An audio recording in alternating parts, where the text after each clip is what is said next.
Welcome, everybody. We are live. My name is Jason Aponte. I am Andrew Pasquini. We're working. That's it. We're working over here. That's it. Let's go Niners. Let's go Niners. Sprint Ride Option Podcast. It is a new episode of the Sprint Ride Option Podcast. I'm Andrew Pasquini, joined as always by the beautiful, the stunning, the marvelous Jason Aponte. Jason, how you doing on this lovely Friday Eve? Not sure what I need. I deserve to get such an incredible opening from you, but yeah, I'm doing fine. I'm enjoying a world-class day of baseball. Today has been incredible. I mean, there's nothing better than playoff daytime baseball. I promise you, there's not. Honestly, I'm happy you started with the baseball because I was actually going to make a baseball joke really quick because I've been watching baseball as you have. We're both baseball fans. I just realized that the Padres-Mets series is like the little brother syndrome series because the way I'm thinking of it, knowing you and knowing how much of Yankees I know now, and also hearing Derek Jeter talk, nobody in New York cares about the Mets. Yeah, see, he's got the Jeter behind him. And then I'm a Giants fan. There's also the Dodgers, kind of the two big baseball teams in California. Nobody cares about the Padres either. Well, I want to clarify something. It's not that nobody cares about the New York Mets. I want to clarify that. And I want to say that they are a very good baseball team and their fans deserve some sort of happiness.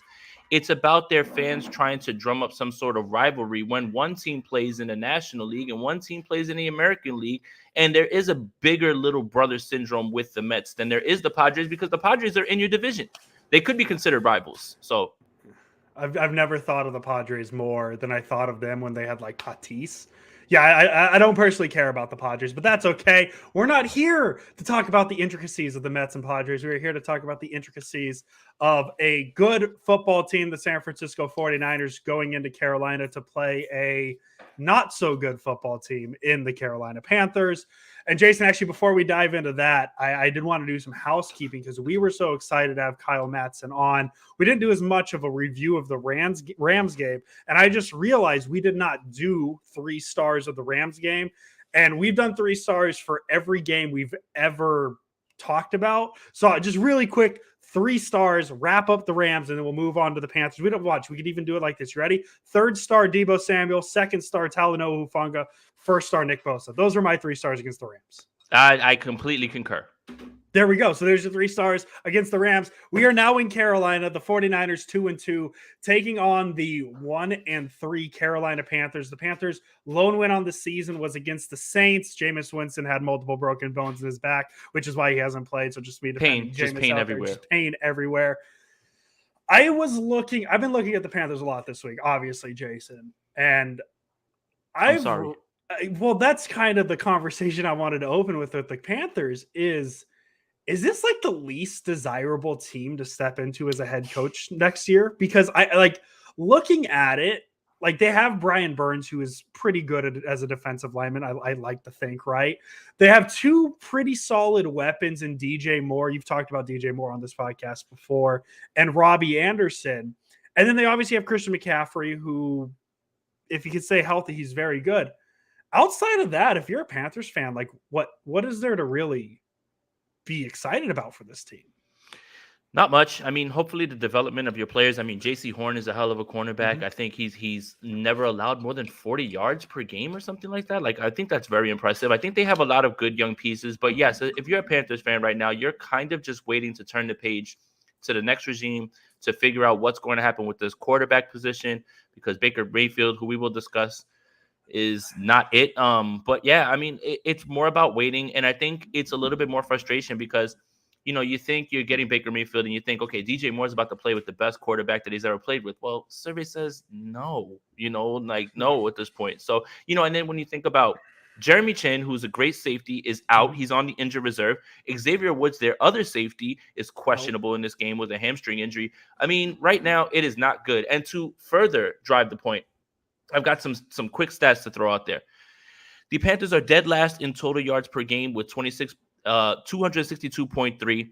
They are 26th on yards per play, 4.9. They are 24th in rushing yards per game, 96.3, which is good for 14th per play, 4.48.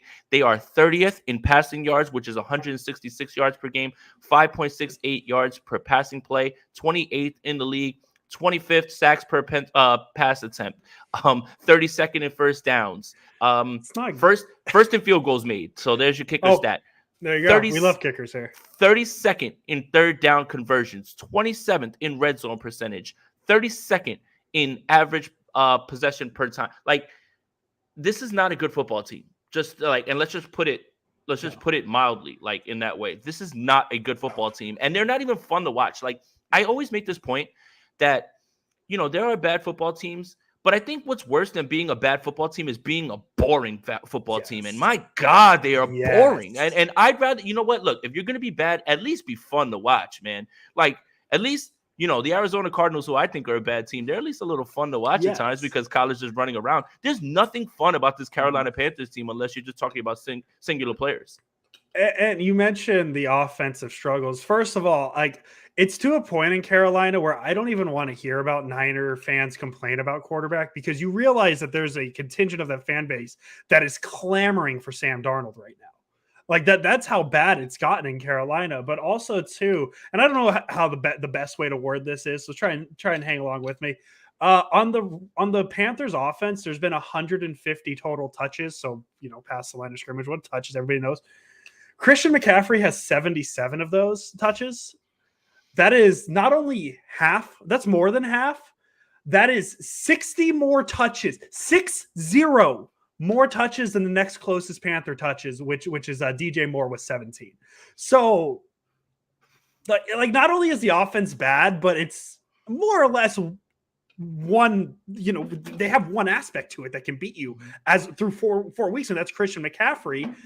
And that's not necessarily a good sign for an offense that's about ready to face a defense that has Nick Bosa, Fred Warner, Mooney Ward, Talanoa, like, I just star after star after star at each different level.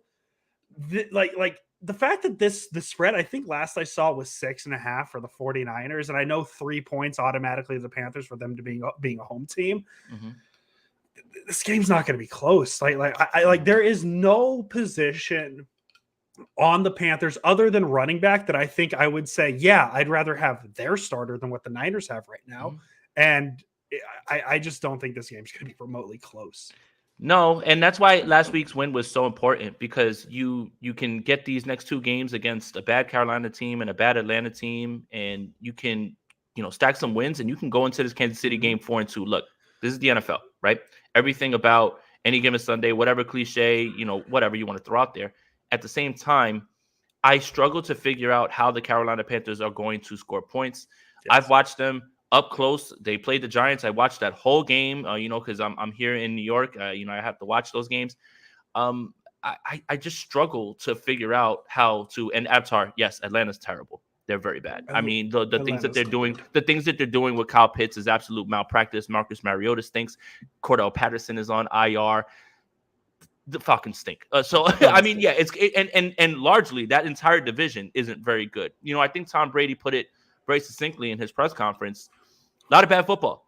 And unfortunately, Thursday Night Football just sent that right up. And literally Tom Brady, and we're talking about something where across the league, this is the lowest amount of points that have been scored in the last 10 years. So across the board, a lot of football. I'm not going to be surprised. I'll be surprised if the Falcons score 17 points in that game. I'm not going to be surprised. But yeah, it's across the league. But here, you're literally looking at the number 1 defense in almost every single category, and you're looking at the 32nd best offense in almost every single category.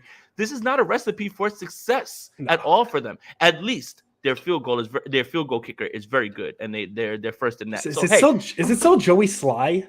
No, it's not. It's not. Say something positive. I believe it's Pinheiro, Eddie Pinheiro. Oh yeah, I literally just looked at that. I was going through the roster and I saw, they have Eddie Pinheiro. And then 5 minutes later, I said, "Is it still Joey Sly?" Like, I didn't just look. There we go. That's how we correct each other here on the Sprint Right Option podcast. Can't believe that I knew a kicker's name. I can't believe I knew a kicker's name. Apple Podcasts. That's where you can find this. 3-0 Padres. 3-0 Padres. We love I guess we love to say. I'm in a bet. No, I don't care. I'm in a bet from the start of the season. I picked the Phillies. My friend picked the Mets. My other friend picked the Blue Jays, and whoever goes furthest in the playoffs wins. As the Phillies guy, I'm feeling good. The only team up 1-0 right now. But hey, that's baseball. We're here talking about football. Yes, it is. It is Pinheiro, the kicker. I was looking. I don't think there's a revenge game, but that's later on the road. Give me a second. I'll think about it. I'm sure you got one. Yeah, it just comes down to like this matchup. I don't think Carolina, because like I think you could have semi the same conversation about the Niners offense against Carolina's. Obviously not to an extent, because you're talking about a middle of the road offense so far statistically, the 49ers against the middle of the road defense in Carolina. So that one's more questionable, but you're literally talking about the number 1 defense in the league against the number 32 offense in the league. Like Jimmy Garoppolo in the offense only has to put up what? 17. 13 for me 17. to feel comfortable. 17. If they get to 17, that's the magic number. I struggle to figure out how the Panthers are actually going to score points aside from either fumbles that turn into touchdowns, interceptions, kick returns, but their offense is not going to score points in this game. They are just not, and it's not going to happen. And it's kind of sad because, like, as I said, you kind of look at the weapons, McCaffrey, Moore, Anderson, and say like, hey, this offense should be better than what it is. But then you look at Baker Mayfield and Matt Rule, who's coaching for his job, to a point where he probably, I guess technically you could say it's a Jimmy Garoppolo revenge game, because we traded Garoppolo to the Panthers about 14 times in the offseason. And very good point. And also, Jimmy Garoppolo spoke about at the press conference, the Carolina Panthers were at the top of the list. So we can, if we want to turn that into a Jimmy Garoppolo revenge game, we can. We will shoehorn a revenge game if we need to. We will make something up. We could easily say it could be a revenge game for who was the Panthers player who's not even there anymore. 2019 pregame, he opened his mouth. Gerald McCoy. Yeah, it could be a revenge game for him as well. He's not on the team anymore, but we would make a reason for it to be if we didn't have a true one. But speaking of the Carolina defense, I touched on him just for a second. You mentioned J.C. Horn. I think we've gone 12 minutes too long without mentioning the name Brian Burns. I thought you did. It's just you said that he's pretty good on the defensive line. Yeah, maybe I did mention his name, but if not, this is the official Brian Burns segment of the podcast. Shout out to Brad Graham. This is a segment just for you, buddy. Hey, Florida State guy, so I'm a big Brian Burns guy as well. Brad's taken that brand and ran with it though. So I shout out Brad for that. He's pretty good, and you mentioned J.C. Horn a little bit at the start, but he's the one guy I think outside of McCaffrey, and even McCaffrey to an extent, I think Burns scares me a little more, just his impact on the games. He has 20 pressures, 3 sacks, which sack number's not high, but the pressure's a little bit of a concern, especially with Jalen Moore. Like, how do we refer to Jalen Moore? Is he the second string left tackle or the third string? Is he the third string left tackle at this point? We're calling him that. Yeah, because the Denver game, if you guys remember, it was him first off the bench and it wasn't McKivitz, and you wondered why. And it was because McKivitz was nursing an injury, and then they realized, we've got to get him right back in there immediately. So yeah, he's the third stringer. Yeah, so you look at those matchups, and then Mike McGlinchey, who's been pretty good through the first 4 weeks of the season. I did some research. His 5 pressures it was the first time he's allowed 5 or fewer pressures through the first month of a season since 2019. And it's only the second time he's done it in his career. So like, it's not a ton because he has been hurt, but that's a good sign that he's at least not giving up a ton of pressures. Burns plays more on the left side of the opposing team's offense. So he'll probably see more of Jalen Moore than he will Mike McGlinchey, but I think it's a 60-40 split. So those reps of Burns against Jalen Moore probably will be my biggest concern on Sunday, especially with Jimmy Garoppolo's lack of ability to move around in the pocket. Burns is the one player I am afraid that might make this a closer game, because like the thing with McCaffrey is as I said, he gets more than half the touches in this offense. You kind of know the ball is going to him. So you really have to zone in and stop Christian McCaffrey to stop this offense, which I think the Niners should. Brian Burns has more of the game-breaking ability that I think if Carolina wins, I think we're talking about Brian Burns more than we're talking about Christian McCaffrey. For sure. And obviously missing Eric Armstead for 2 weeks, might go on the IR as reported by Matt Mayoko today, which, short-term, 4 games, who knows? Javon Kinlaw is not going to play in this game as well, too. Having those guys in the middle would have really helped with the run game. But with the way that Kevin Givens, Charles Omenihu, Hyder, Ridgeway have stepped in, it doesn't really feel like it's going to be too big of an issue. As I alluded to earlier, The Carolina Panthers struggle to run the ball. Everything that Christian McCaffrey kind of gets is dump offs over the middle, really quick. Shout out to Marketing Pro. It's good to see you, buddy. I was afraid that you kind of dipped out on us a little bit, man, after that public shellacking. I'm starting to think Marketing Pro is a troll because like his first comment is Ayuk he is a troll. Ayuk was locked up by Ramsey the GOAT. Like Ramsey wasn't a part of any other play. We love Marketing Pro. He's my favorite Rams fan. Like we've come across some odd fans. That Bears guy is a nut job. Like Marketing Pro is actually funny. So is Don Burr. There's certain people that take it a little too far. Yes. I love Marketing Pro stick, man, because the people that are here in our comment section usually don't know what it is that he does, so they get all riled up and they start getting angry when he says things like this. I think it was funny. I think it's really funny. So, but yeah, I mean, so when you think about Kinlaw, Armstead not being there, obviously you think, okay, that's not going to be good for the run game. But then when you look at the numbers, the Panthers can't really run the ball. I think that there is going to be someone else that is going to tip the scale, and it's going to push me to my bold prediction this week. The Carolina Panthers have actually done a really good job against tight ends, but if J.C. Horn is going to be going up against one of the other two guys, this is George Kittle's game. George Kittle's going to have a big game this week. Big game. He's going to score a touchdown this week too. Make sure you write that one down. It's gonna be this week where George Kittle scores a touchdown. For all of the talk about, is he running routes? Is he getting separated? He was in on 3 true pass blocking attempts, and he still was getting a separation. I've seen some things floating out around about separation. If you watch the All-22, he's still getting open. He's not the primary read. He's not the guy that the ball's supposed to go to at certain times. George Kittle is going to break out this week because J.C. Horn has been excellent. Like I said, I think he has one game that he's allowed over 40 yards. He's been that good. So yeah, I think that there's going to be times. I don't know if he shadows. That's something that I'm not going to suspect or try to talk about, but if he does, he's going to be on one of either Debo or Ayuk, which is going to open these up for George Kittle. I think this is George Kittle's game. You mentioned he hasn't allowed 40 yards this season. That is correct. Not this season. Jason. I think in his career, I believe, if I'm not mistaken. So this season he has allowed a total of 47 yards. Week 1, it was 31 on, 5 targets. He's been targeted a minimum of 3 times each game. 5 targets for 31 yards week 1, 3 targets for 4 yards, 3 targets for 0 yards, 4 targets for 12 last week. J.C. Horn's very good. And I saw somebody asking about the tight ends. I will pull that up as well, just kind of give you guys an idea. You mentioned the injuries real quick. I think that's very important for us to go through really quick. The Niners do have a long list of players who are out, although we've known some of them already. Eric Armstead out, Javon Kinlaw, Tyrion Davis-Price, Tyler Kroft, Colton McKivitz, Tavarius Moore, Trent Williams, all ruled out today via Matt Mayoko tweet. And then Cam Inman tweeted earlier today the Panthers injury report, and Jason talked about Xavier Woods being questionable. Marquise Haynes and Frankie Lavu, they both joined Xavier Woods as questionable. Out for the Panthers on Sunday, Laviska Shenault, Stanley Thomas Oliver, Steven Sullivan, and then, as you mentioned, Jeremy Chin on the IR. So there's the injuries. I would say the injuries hurt the Niners more so than the Panthers just because the 2 top defensive tackles are out. Kevin Givens is going to step in. I'm assuming we're going to see a lot of Hassan Ridgeway as well. So the injury side probably less affecting the Panthers than it is the Niners. But I still ultimately don't think, because also too, man, like we talk about Armstead and Kinlaw out, but the second tier, especially against McCaffrey, Dre Greenlaw's turned out to be a very solid tackler. He has 38 tackles this season. Next closest is 25. Those are combined tackles. If you look at just the solo tackles for Greenlaw has 26 solo tackles, which is more than any Niner has combined tackles this season. Fred Warner's still there. So that second level is looking really good for the Niners against Christian McCaffrey. I'm sort of listing a lot of reasons why I think the Niners are going to win here, because I don't think Christian McCaffrey by himself is going to be able to beat the Niners defense.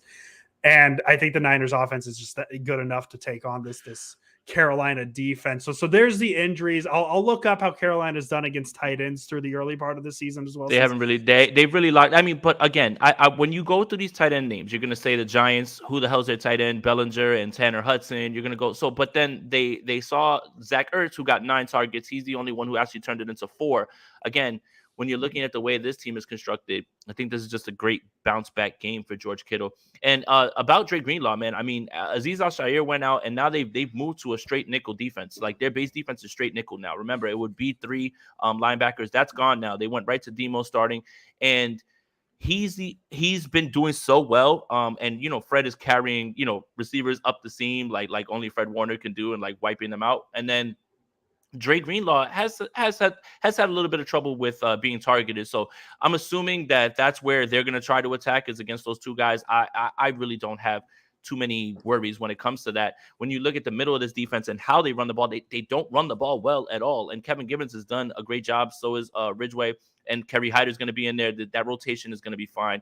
Samson Ebukam has been excellent against the run. Wrote about him on Niners Nation today as well too. So yeah, there's a lot of things that are out there that when you look at this team, even when there's injuries, the Panthers just don't stack up in any way. They just don't. Hey, what website did you write that article out again? Niners Nation. I don't know if you heard Jason and I both write NinersNation.com. Go follow us there as well as this podcast, anywhere you get your podcast. You see how I did that very smoothly? Jason, yeah, you mentioned the tight end thing. It looks like the best tight end performance was last week. 6 receptions on 6 targets for 47 yards for Zach Ertz against Carolina. Outside of that, like David Njoku, 1 reception, 7 yards. Adam Troutman, I'm assuming that's their tight end. Maybe not. I haven't followed the Saints as much as I should with Jameis out. Jawan Johnson is their main guy. And real quick, Marketing Pro, I know this is your stick, but I'm gonna pray for your boy, because Micah Parsons is about to plant that man on the star. I am gonna pray for that man, and I pray for his well-being, because if he goes down, you might as well just pack it up, buddy. Troutman and Johnson combined for 1 reception and 9 yards against Carolina. Not great games until Zach Ertz. So maybe the trend is when they face namely tight ends, they can't beat them, because Zach Ertz is a pretty good tight end. He's had his past. George Kittle, very good tight end. So maybe that's all it takes, is just a very good tight end against this Carolina defense. Jason, I feel like we've hit a lot of the main points already. And maybe that's just because Carolina to me, Carolina going into it, maybe just a feel sense. This is the least nervous I've been for a 49er game through the 5 weeks. Chicago, I know they're not the best team in the world, but like week 1, you always get nervous first time you're seeing your team. Well, we always get nervous because Shanahan teams come out in week 1 and they don't play well. Like that's a stat that we found, that we figured out, right? Like, and we could, we still shouldn't have lost that game, but you still forecast that there was going to be struggles, and there was, and it rained. So yeah, you're nervous about that game. Yeah, this one I'm chilling, man. I'm drinking my water, watching baseball. I folded my laundry today, man. I'm just chilling. I did laundry for the first time in a month today because the dryer got fixed. There you go. Throwing that out there. I did want to mention, I see a lot of people say trap games. It isn't, in my mind, is trap game backwards? Is it you're looking forward to the game in front of you, or you're blowing off the game behind you? I don't know. I don't see how this is a trap game either way. I don't like that narrative, but we could transition to one of our new favorite segments, Jason Aponte. Is this a must win for the 49ers, Jason Aponte? No, but they will win. I mean, what the hell? We got these segments with sponsors. Okay, Jason, we gotta hit them. If you want to sponsor us, this must win. Hit us up. We'll get that set up. No, it's not a must win. There you go. That was the "Is this a must win" segment of the week. Do you think that maybe, and this is the Jimmy Garoppolo segment of the podcast, do you think that maybe Jimmy Garoppolo takes another step this week? Not great in his first start against Denver, a little bit better against the Rams last week. Do you see it being closer to the Los Angeles performance, or do you see it maybe? I don't think we'll ever get close enough to that Denver performance, but you know what I'm trying to say, yeah. Right? Like, what do you expect from Garoppolo more? Yeah, more reps. And I think that's what makes these two games so appealing to the 49ers, is not only that you can get right before the Chiefs game, but the offense can get rolling a little bit more. You can see a little bit more. Let's just face it. Like, I'm gonna turn this over to the defense of the Carolina Panthers, and I'm gonna tell you where they actually are. So they allow 346 yards per game. That's good for 18th in the league. That's actually not bad. 9th in yards per play, with nearly 5. Rushing yards, they allow 25th. They're 25th in the league. They allow 134. Passing yards, they actually allow the 11th most in the league, 212. Now, what does that tell you? Passing yards are up. The 49ers have been struggling a bit to run the ball. Yeah. I mean, if I'm predicting that this is a big game for George Kittle, it's got to be a good step in the direction for Jimmy Garoppolo. Also, by the way, 18th in interception rate with 2.13%, 4.26% sacks per attempt, 30th in the league. So they're not even getting to the quarterback, even with Brian Burns. They allow the 20th most first downs with 20 a game. And let me look through. Red zone, they are 4th in the league, actually. And I think that's bad, if I'm not mistaken. 4th is not good. I mean, I think that means they get stops. I mean, so 4th worst. I'm gonna take that one back. I'm not even sure, but we're resending the red. Yeah, we'll take that one back. But yeah, I mean, defensively, they're fine. You know, JC Horn's a baller, so is Brian Burns. But it's, again, this isn't a good football team. Don't overthink it. Do not overthink it, please. Like I like the whole you can't overlook it. Yes, we can. They won't. The 49ers won't. They will take care of business. And all of the times that the 49ers have traveled to the East Coast, they've never had an issue because they have such a good schedule of going on certain days and staying there. They're going to stay on the East Coast and then go to Atlanta. I think Kyle Shanahan has that down. This team is way too talented and way too well coached to have a letdown game like this, because if they lost to the Carolina Panthers, it would be the worst loss of the season. And I'm so confident that they won't, just because of X's and O's and roster and how poorly the Panthers are coached. They barely can operate on offense. And now all of a sudden they're going to click against the best defense in the league. Yes, I can, Tavarius. I can overlook them. I'm not playing. I can overlook anybody. We're podcasters. We can Jason. I can do whatever I want. I can overlook anybody. I'm not playing on Sunday. Jason. I can overlook anybody I want. Come on, I can do whatever I want. You know, here's how far we're overlooking. We are now previewing the NFC Championship game, the San Francisco 49ers. We'll move that far into the future. You mentioned the pass rush outside of Brian Burns, and I wanted to look at this. What is a worse stat for Carolina? The fact that Christian McCaffrey has more than 50% of the offensive touches, 77 to 150, or Brian Burns has more than a quarter of the pressures for the Carolina Panthers. He has 20 pressures on the season. The Panthers as a team have 73. Right. And here's the thing.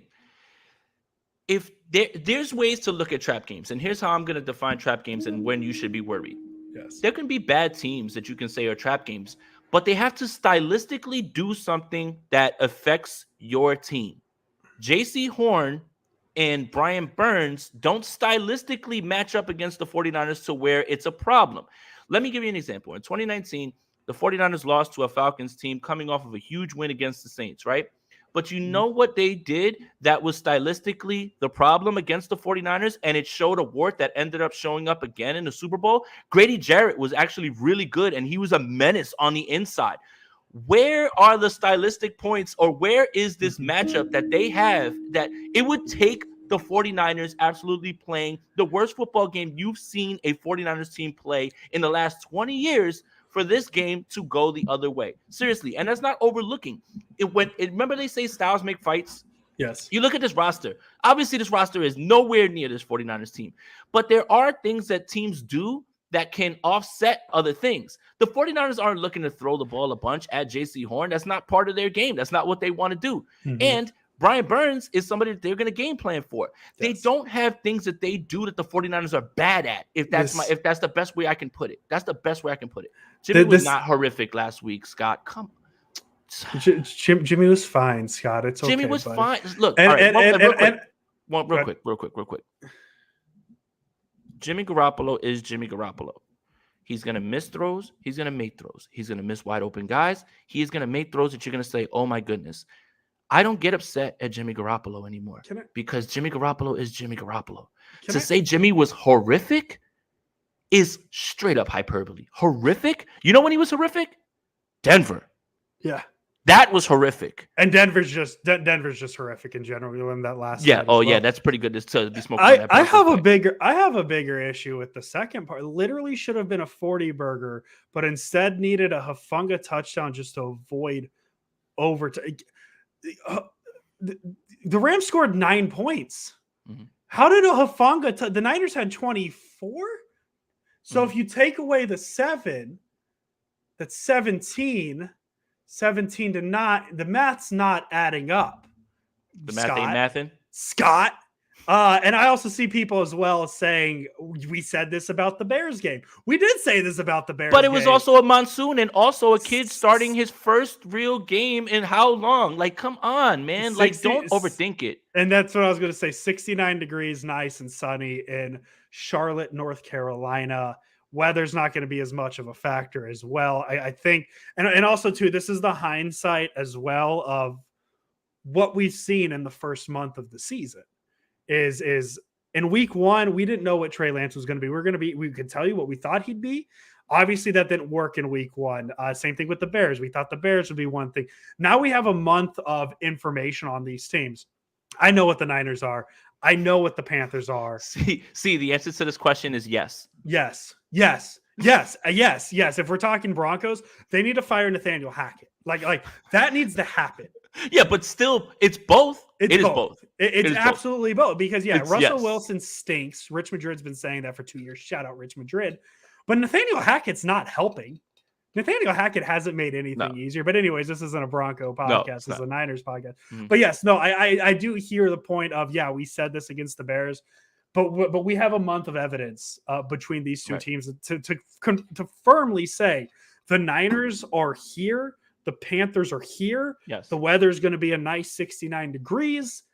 That should stay like this. The more weird weather happens, the closer that gap closes. And I don't want to just blame the rain on why the Niners lost that game. There's a lot of reasons they lost that game, rain being one of them. If everything is right between these two teams, and I even gave myself an out in week 1 where I said, if everything's right between these two teams, 9 out of 10 times the Niners are going to beat the Bears. And I could say, well, there was the one time. If everything's right with these two teams and the weather is perfect, the Niners should beat the Carolina Panthers 10 out of 10 times. And that's just what it is.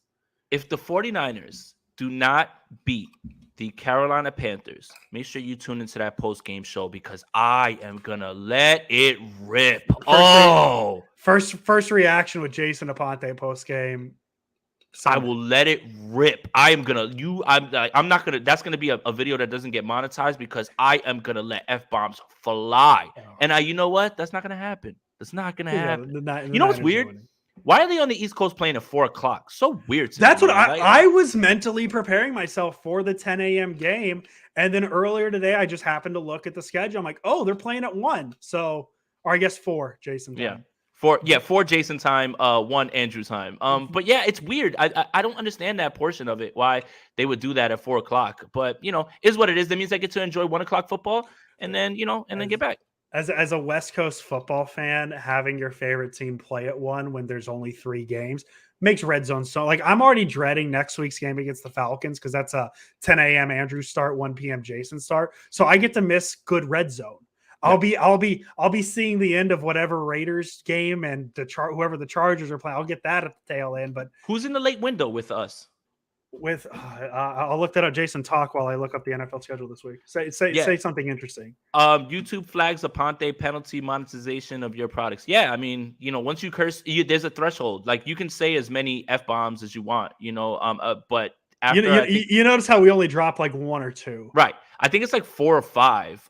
But once you pass that threshold, the video gets taken down for monetization because it doesn't meet the even though my channel is not for kids, and hopefully kids don't watch because like I get that veiny thing in my head when I start yelling and all that stuff. Like so the afternoon slate for football, and actually the Niners are on CBS, which is interesting. 2 NFC teams. The 2 other games at the 4:20. Is it a 105 start for the Niners? It's a 105. That's even weirder because they go to the 125 more. The Niners are the 105 game. 125. It's the Cowboys and Rams and the Eagles and Cardinals. Wow. All right. So the Cardinals lose to the Eagles. That's going to be dope. And the Rams are going to lose to the Cowboys. Look at the 49ers, man. Everything's just lining up, man. Like, just lining up, man. I love it. Full game lead, first place in the NFC West. About to get this week. Cooper Kupp, about to get Cooper rushed. Oh, boom. Burn, Marketing Pro. Hold on to that one. Whatever. Dad jokes. 3 out of 10. Dad jokes. Cooper, would you rather have a cup or I don't know? I was. It's all right. I mean, we can just fire off jokes like that or whatever. Let's get back Micah Parsons, 12 sacks confirmed. Like it's going to be a bloodbath. You know what isn't a joke, but I thought was pretty funny is when Nick Bosa thought he could plant a flag into turf. Yep. And that's how we transitioned. Nick Bosa, Baker Mayfield, part 3, technically part 2 in the NFL.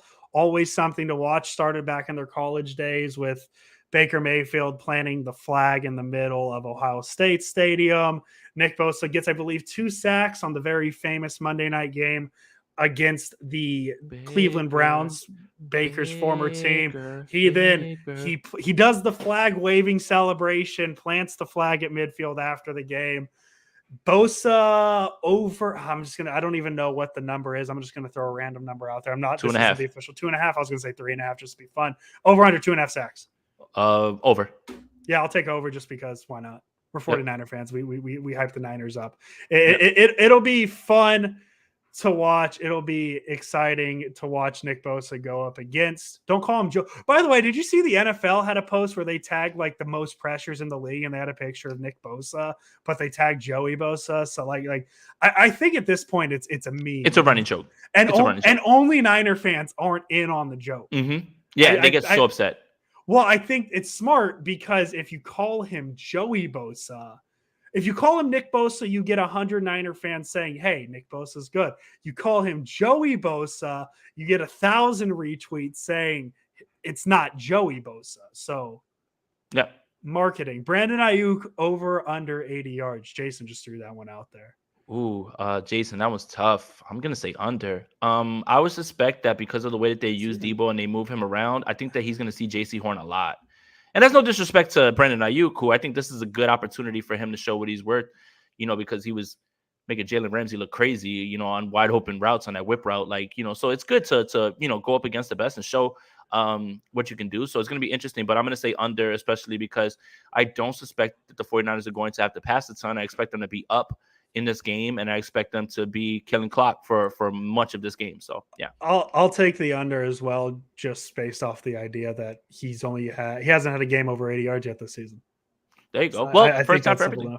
That's fair too. Hey, I was also looking at Pro Football Reference just to get to the Ayuk page. Did you know that the Panthers defensive line coach, his name is Paul Pasqualoni? Close to Pasquini. Well, my grandpa's name is Paul, so that's pretty cool. My father's name is Paul. Paul, there we go. My grandpa. That's my middle name. Jason Paul Aponte, Andrew Taylor Pasquini. Would have been perfect to just be as always, but we're not done yet. That would have been a very smooth as always, but we're not. We're not. How many times do we have to tell people that the Panthers are going to get dog? Well, we gotta throw a score prediction out there. Okay. Yeah, we probably need that. So, yeah. Score prediction, Jason Aponte. 49ers 24, Panthers 10. I'll even give them a touchdown. I don't even know how they're going to get to it. And 170-4. No, right. Niners win pretty 27-6. 2 field goals by our guy Joey Sly. Luis, thank you for your donation, man. As always, so generous. Any chance we get to see Jordan Mason? No. It seems like it's Jeff Wilson's backfield now. We're not even Deebo Samuel had 2 carries on Monday. It's not looking good for the running back room and not named Jeff Wilson. Jeff Wilson got you and usually with the Kyle Shanahan offenses is there's usually 2 running backs that they utilize. And I didn't even think of that. Yes, Jimmy is 2 safeties. That's exactly what happened. And actually, I want to look at this because I saw a play. I want to look at the snap counts because I didn't notice Jordan Mason too much out there on Monday night. And special teams. I did. Well, I'm talking specifically offense. No, he wasn't out there. I mean, Tevin Coleman got some run. Tevin Coleman was on the field. Tevin Coleman had 1 snap. Jordan I remember Mason when had he came 0 offensive snaps. So in case for those pro Jordan Mason people, kind of take that as a sign of something. And it sucks. We wanted, he made the 53. You thought that was going to be the case. And then when the injury started happening, you're saying it's got to happen. But they just really love what he does on special teams. So this is turning into the thing. Remember last year? And I was literally about it. Yeah, go for it. You got it. This is turning into the how many touches is Trey Lance getting? How many snaps is Trey Lance? Well, probably 0. But next week, Jason, how many is he getting? Probably 0. 0. Yeah, unfortunately. Yeah, it's unfortunate because Jason, everybody knows you're excited for Jordan Mason entering the season. Mm-hmm. But I think the official final nail in the coffin is the snap count of Monday night. Tevin Coleman 1 as a running back, Jordan Mason 0. And don't forget, coach has trust issues. So, Yes, he you know, does. well, you say whatever you want about Tevin Coleman's speed, but if he can pass pro and he's on the field, then that's who he's going to use. Well, and also too, it's full like a lot of what we don't see too, right? Because if you told me through 2 weeks that Diamador Lenore was going to take the slot corner snaps from Samuel Womack, it's not that Womack was particularly bad. It's just apparently Lenore's been that good in practice. So there's a lot. Wasn't bad. Yeah, that's what I'm saying. It's not that Womack's been bad in from what we've seen. Demos has been really good. It's just these things we haven't seen that Shanahan sees. So it could be one of those things too, where it's just like at practice, Mason's not impressing, and we just don't know. Yeah, and that's the thing. It's again, we have the way that we see guys, and Jordan Mason, like I said, I'll say it again, was the most consistent. It's all throughout training camp, all through preseason. Fortunately, that's how they're going to use him on special teams, and that's just how they're going to get this done. So yeah, it sucks. But you know, hopefully the kid gets his shot. I think he has 1 carry for 7 yards, leads the team in yards per carry with 7. So yeah, just a routine number out there. Just throwing it out there. Just throwing it out there. If you just isolate the yards per carry stat and don't look at anything else, 7 yards per carry. Look at you'll be like, man, Jordan Mason. Hall of Fame career, arguably, like through through 4 games, he is on pace. 4 is what you want. 4 is your baseline. Yeah, 7? He's almost twice as good as that. 7 yards per carry, Jordan. What love are these they? loose episodes. CJ2K, like what do we call him? Mason 7 YPC, like Jordan JM24. I love that 24 too, man. Like get him on the field, man. Get him out there. 24 is such a good running back number. It is. And this is such a good loose episode, man. And I think that again, I don't think the 49ers are overlooking anything. I think that they're too well coached to let that happen. Again, there's nothing stylistically that the Panthers do that can give the 49ers fits. I can give you examples of times where they've had letdowns. And we have a reason why they lost the Bears game. It's many things. The defense had 1 or 2 plays. It was raining. The offense. It's like when the 49ers needed to start passing, the rain was like, oh, no. I whoever's up in the sky, he had he had the Bears money line, and he was like, nope, turn the faucet on. And he was like, let's just stop this right now. So yeah, look, there's any given Sunday, whatever it is that you want to look at, that's fine. And I think that's a very humble way. And I'm not gonna knock anybody for thinking like that. Don't count me in there at all. Like I can be humble when the teams get harder. There's going to be a stretch after these 2 games. Chiefs, Rams, Chargers. Oh yeah, 1, 2, 3. That's when you really start to get worried. We really got to take advantage of these. Niners are going to beat the living crap out of the team they're playing on Sunday because if they're the team we think they are going to handle business against an inferior team. And that's where I'm. Yes, at. If you strip this down just to the basics, and I know you can't do this in football. The Niners are a really good football team, and Carolina is not a good football team. The Niners are going to win this game, and I think it's pretty simple. And I understand fans saying, "Well, what about?" As I said, the Bears games, because any given Sunday, I'm gonna tell you this: it's not this Sunday. Carolina's beating the Niners, so it could be one in the future, but sure as hell isn't going to be what is this? October 10th, October 9th. It's not going to be this Sunday. This isn't the week that Matt Rule turns into a genius. This is just listen. The reports out of there is once this game goes down the way that many people do, he's probably going to be fired. He's going back to NCAA. Like he is not I was very high on him in what I saw at the Senior Bowl. I thought that he was very good. I mean, he's coached every single position, did a great job over there. I thought that what he did early on with Sam Darnold was showing promise, but he is overwhelmed. Ben McAdoo is not a good offensive coordinator. They are lacking many things. Like all of these things line up for a 49ers win. Mm-hmm. So. Yeah. Yep. Perfect. There it is. You don't drop Mostert. You don't drop Mostert. Jason. No, you don't drop Mostert. He's taking that over. Singletary starts. You would drop Allen Robinson. You drop Jordan Mason drop Jordan Mason for Jeff Wilson Jr. But Allen Robinson, you're getting close to my drop list, man. You are getting my patience is wearing thin, dude. You are not getting open, and they are not throwing you the ball, dude. My patience is wearing very thin with him. So that's it for the 49er portion of the podcast and this whole podcast. I really just had one last question. Really, this is a Jason Aponte question. Really. Sure. It's a baseball question. So for those of you who don't like it, close your ears, whatever. Don't close it. Give us the views. Just close your ears. Mm-hmm.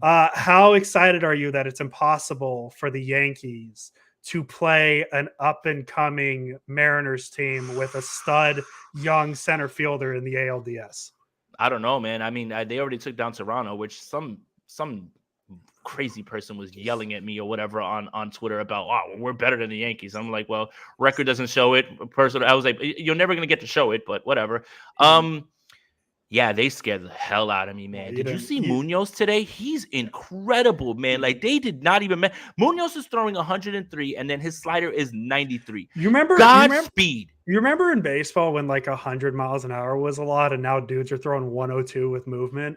Yeah, I don't want to face them. I don't like them. I don't like that them. was And but I think they are. If they win that series, I think they are the team that the 49ers, the Yankees actually. No, do it's face. it's locked. So the Yankees are facing the winner of Tampa Guardians and Rays? Cleveland. Yeah. Okay. All right. But I was hoping you'd catch the backhanded reference to the 1995 ALDS. But Well, you know what? That was the first time that was the first time that, up and coming Mariners Yeah. with an up and coming center fielder. Blah, that blah, blah. that was the first time that young man Jason cried himself to sleep over a sporting event last time, and then the Yankees won the World Series next year, and everything was right. Perfect. So there you go. So you're hoping to lose to the Mariners. No, I'm not. I am not hoping. So to you lose. win the World Series next year. No. Chestnut Why? Checkers. So Aaron Judge, or Jason Aponte. So Aaron Judge can come back and as a Giant in opening day. You better get your ass out here for that game. I'm locked in. Jamie knows I'm going to New York for opening. Yeah. I'm really excited for Aaron Judge at 32 home runs for the Giants next season. It's going to be really exciting, really cool. Jason Aponte, as always. Let's go Niners. And yeah, you got to start McCaffrey either way, man, especially in PPR. Especially in PPR. Points per reception for the fantasy youngins out there. Yes, PPR stands for points. SRO stands for Sprint Red Option Podcast. Electric. Strappy Toppy. Welcome, everybody. We are live. My name is Jason Aponte. I am Andrew Pasquini. We're working. That's it. We're working over here. That's it. Let's go Niners. Let's go Niners.